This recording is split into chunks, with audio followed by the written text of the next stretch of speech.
Hello, this is a short video to show how to use the new fax number feature. To do that, you would open up your account and log into the admin dashboard for your website, and then go to Site Settings, and then go to Home Locations. To Business Details. That's this first tab here, and then put in your fax number right here. So I'll put in 760 123 4567, and I'll update that. And then when we view the website,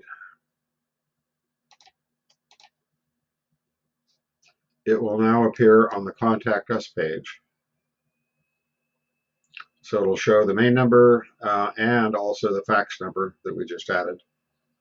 I hope that's helpful. Thank you very much. Enjoy this new feature.